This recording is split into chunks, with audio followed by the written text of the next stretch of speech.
I've always been a bit of a loner, content to keep to myself and avoid getting too close to anyone. But when I moved into my new apartment, I couldn't help but notice the strange man who lived next door. He was tall and gaunt, with sunken eyes and a cruel smile that seemed to cut through the air like a knife. His name was Mr. Jenkins, and he had an unsettling way of watching me whenever we crossed paths. At first, I tried to brush it off as mere curiosity. After all, I was the new kid on the block, and it was only natural for people to take an interest in their neighbors. But as the days went by, I began to feel a growing sense of unease whenever Mr. Jenkins was around. He would appear unexpectedly, lurking in the shadows or peering out from behind his curtains, his eyes fixed intently on me. One night, I was awoken by a loud knocking at my front door. My heart racing, I cautiously made my way to the entrance hall, wondering if I should even bother answering it. But then I heard Mr. Jenkins' voice, low and menacing, whispering my name through the keyhole.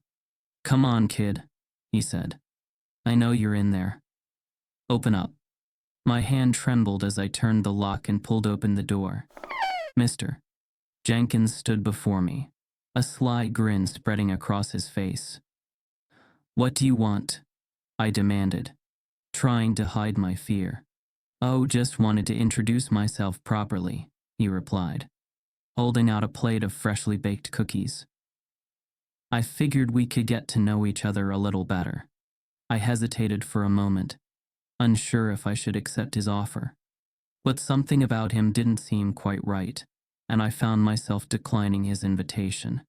"Thanks, but no thanks," I said, starting to shut the door. Mr. Jenkins' expression darkened, his eyes flashing with anger. "Suit yourself," he spat, before turning and stalking back to his own apartment. The next few days were tense, to say the least.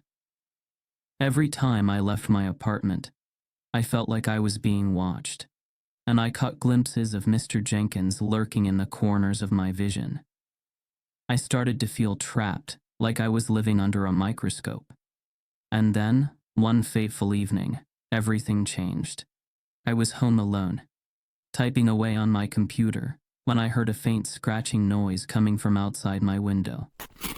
At first, I thought it was just a stray cat or a bird. But as the sound grew louder, I realized it was something else entirely. Someone was climbing up the side of my building, using their fingernails to dig into the brickwork. My heart leapt into my throat as I turned to face the window, and that was when I saw him, Mr. Jenkins, clinging to the wall like a gecko, his eyes fixed on me with an unholy intensity.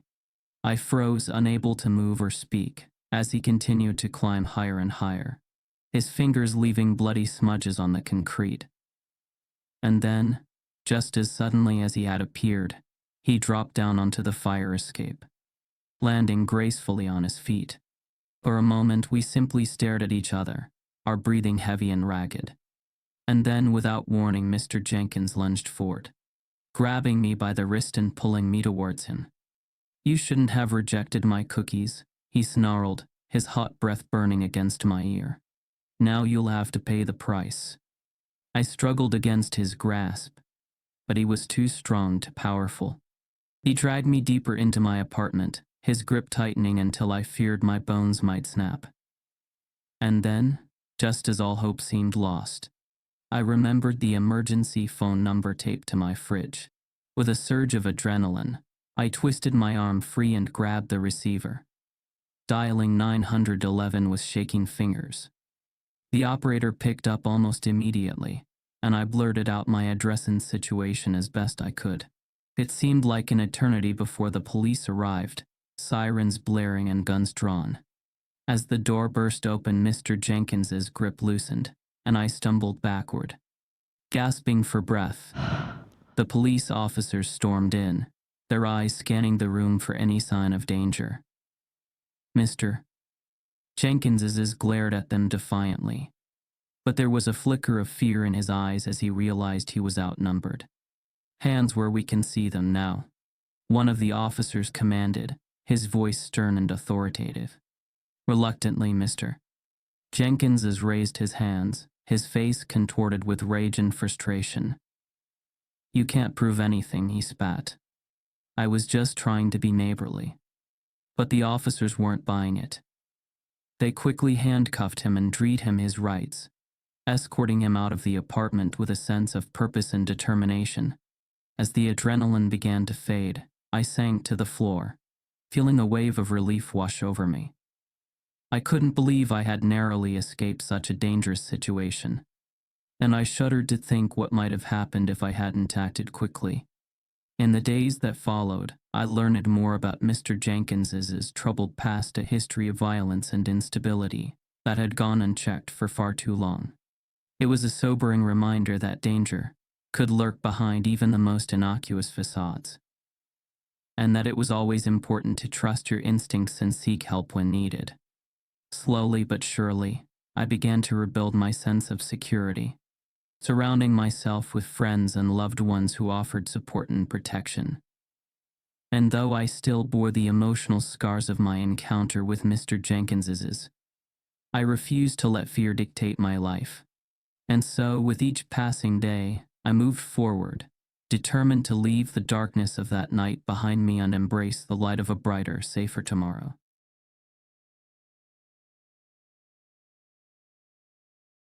I had just moved into my new house on the outskirts of town. It was an old Victorian-style home that needed some work, but I loved its character and charm. The neighborhood was quiet and peaceful, with large trees lining the streets and well-manicured lawns. At least, that's what I thought at first. It wasn't until a few days after I moved in that I realized something was off about my next-door neighbors. They were an older couple, maybe in their 60s, who kept to themselves for the most part. But there was something unsettling about them that I couldn't quite put my finger on. Maybe it was the way they never seemed to leave their house during the day, only coming outside at night to sit on their porch in rocking chairs that creaked ominously in the darkness.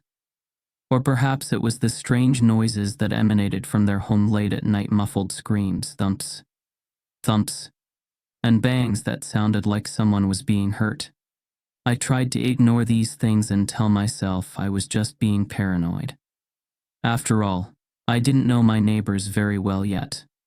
Maybe they were just private people who liked to keep to themselves. And as for the noises, surely there had to be a logical explanation. But then one night, I woke up to a loud crash coming from their yard. I peered out my window and saw a shadowy figure moving quickly through the darkness towards my house. Panicked, I grabbed my phone and dialed 911, whispering frantically into the receiver as I watched the figure approach my front door. The police arrived within minutes, but by the time they got there, the intruder was gone. They searched the area but found nothing, and eventually left with a shake of their heads and a warning to lock my doors and windows at night. I tried to go back to sleep, but I couldn't shake the feeling of unease that settled over me. Who had been trying to break into my house? And why did I have the distinct feeling that it had something to do with my creepy neighbors? Over the next few weeks, I became increasingly obsessed with finding out more about them. I scoured the internet for any information I could find, but came up empty-handed. Their house was always dark, even during the day, and they never answered when I knocked on their door. One evening, unable to resist my curiosity any longer, I decided to sneak onto their property and take a closer look at their house. As I approached, I noticed that the windows were boarded up and covered in thick curtains, making it impossible to see inside. Suddenly, I heard a low growl behind me. Spinning around, I saw 2 massive dogs charging towards me, teeth bared and eyes glowing red in the moonlight. I screamed and took off running, barely escaping their jaws as they snapped at my heels. Breathless and terrified, I made it back to my own yard and collapsed against a tree, heart pounding in my chest. That was enough to convince me that I needed to stay away from my neighbors in their mysterious house. But fate had other plans. A few nights later, I was awoken once again by strange noises coming from the direction of my neighbor's house. This time, however, the sounds were louder and more urgent, almost human in their distress. Unable to ignore them any longer, I grabbed a flashlight and cautiously approached their property. As I neared the house, I saw that one of the boards covering a window had come loose, revealing a small crack through which I could see inside. My heart racing, I shone my flashlight through the gap and gasped in horror at what I saw. There, huddled in the corner of a dimly lit room, was a young woman. She was bound and gagged, tears streaming down her face as she struggled against her restraints. And standing over her, watching her with cold, dead eyes, was my next-door neighbor. Without thinking, I slammed my fist against the window, shouting to let her go. He turned slowly to face me, his expression unreadable beneath the shadows cast by his hooded cloak. Then, without warning, he lunged towards me, claw-like hands reaching for my throat. I stumbled backwards, tripping over a root and falling hard onto the ground. The impact knocked the wind out of me, leaving me helpless as my neighbor loomed above me, ready to strike. And then, suddenly, everything went black. When I came to, I was lying on my back in my own bedroom, surrounded by concerned faces. Apparently, I had passed out from shock and hit my head on a nearby table as I fell.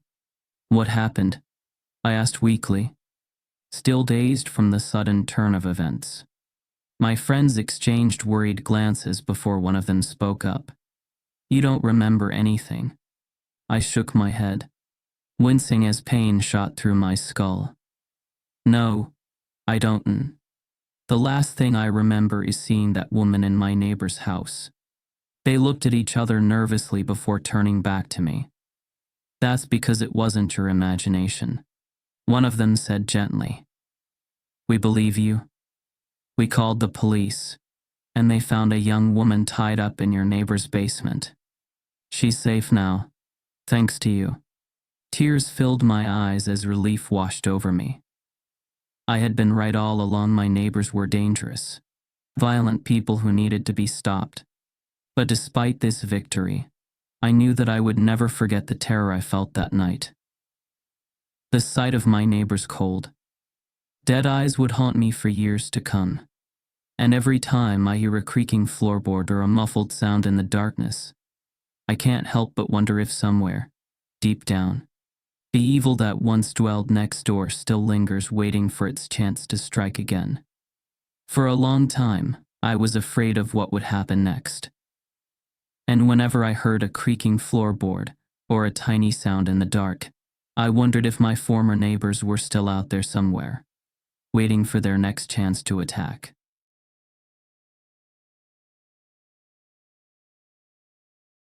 I moved into the old house on Elm Street last summer. It was a quaint little place, with faded blue shutters and a white picket fence that had seen better days. The neighbors were friendly enough, but there was something off about them, something that made my skin crawl. Mrs. Thompson, the woman who lived next door, was the worst. She was always peeking out from behind her curtains, watching my every move. I catch glimpses of her pale face, her eyes wide and unblinking. She never said hello, never waved, just stared. One night, I heard a soft scratching at my bedroom window. I pulled back the curtain, and there she was, Mrs. Thompson, her bony fingers scraping against the glass. I screamed and stumbled back, my heart racing. When I looked again, she was gone. I tried to ignore it, to tell myself it was just my imagination. But then the nightmares started, horrible, vivid dreams of Mrs. Thompson standing over my bed, her eyes black and empty. She would whisper things to me, terrible things, things I couldn't understand.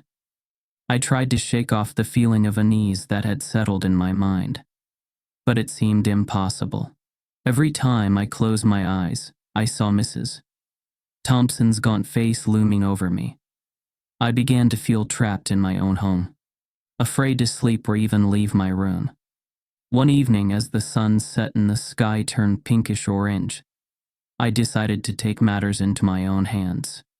I grabbed a flashlight and walked next door to confront Mrs. Thompson. My heart thudded in my chest as I approached her house, the windows dark and silent. I knocked on the door, my hand trembling. The door creaked open, revealing Mrs. Thompson in the dim light. Her eyes narrowed, and she glared at me with an intensity that sent shivers down my spine. "What do you want?" she snapped. "I want to know why you're haunting me," I blurted out, trying to keep my voice steady. "Why are you scratching at my window and appearing in my dreams? What do you want from me?" Mrs. Thompson's expression didn't change, but her gaze seemed to bore into my soul. "You shouldn't have come here," she hissed. "This is my territory." "Your territory," I repeated, confusion mixing with fear. "What do you mean?" She stepped closer, her breath cold and rank. "This whole street is mine. I've been here for decades, watching and waiting. And now you've intruded on my domain." My mind raced as I tried to make sense of her words. Was she some kind of supernatural being? A ghost or a demon? Or was she simply a deranged old woman? "I don't understand," I said, taking a step back. "Why are you doing this to me?" Mrs. Thompson cackled, a low, menacing sound. "Because you're not like us," she spat. "You're not one of us. And you never will be." With that, she slammed the door shut, leaving me standing alone in the twilight. I felt a chill run down my spine as I realized that I had no idea what she meant. Who was us? And what did they want from me? As I walked back to my house, my heart heavy with dread, I knew that I had to get away from Elm Street. Away from Mrs.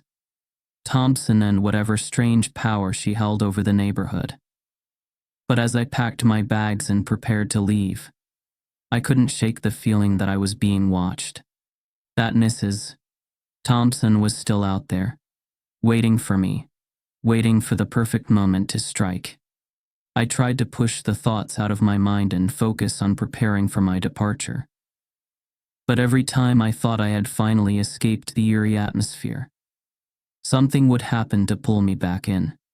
One day, while I was packing up my belongings, I heard a faint whisper in my ear. It was soft and raspy, and it sent shivers down my spine. "You can't leave," it said. "You'll never be able to leave." I spun around, but there was no one there. The voice seemed to come from all around me, echoing off the walls and ceiling. I tried to convince myself it was just my imagination playing tricks on me. But deep down I knew it wasn't. That night I lay awake, my mind racing with thoughts of Mrs. Thompson and her mysterious powers. I couldn't shake the feeling that she was watching me, waiting for me to make a wrong move. And then, just as I was starting to drift off to sleep, I felt a presence in my room. I opened my eyes to see Mrs. Thompson standing over me, her eyes blacker than coal, her face twisted into a grotesque grin. "You can't escape," she hissed, her voice dripping with malevolence. "You'll never escape." I tried to scream, but my voice caught in my throat. I tried to move, but my body was paralyzed with fear. And then, everything went black. When I came to, I was lying in my bed, drenched in sweat. It was morning, and the sun was streaming through the windows. I sat up, rubbing my head, trying to shake off the remnants of the nightmare. But as I looked around my room, I noticed something strange. There was a mark on the wall, a symbol that I had never seen before. It was etched into the plaster, a jagged shape that seemed to pulse with a life of its own. I knew then that Mrs. Thompson had been in my room, that she had left her mark on my wall. And I knew that I had to get out of there, before it was too late. I packed my bags and fled, never looking back. I never found out what Mrs. Thompson wanted from me, or what secrets she kept hidden in that old house on Elm Street. But I knew that I had escaped, and that was all that mattered.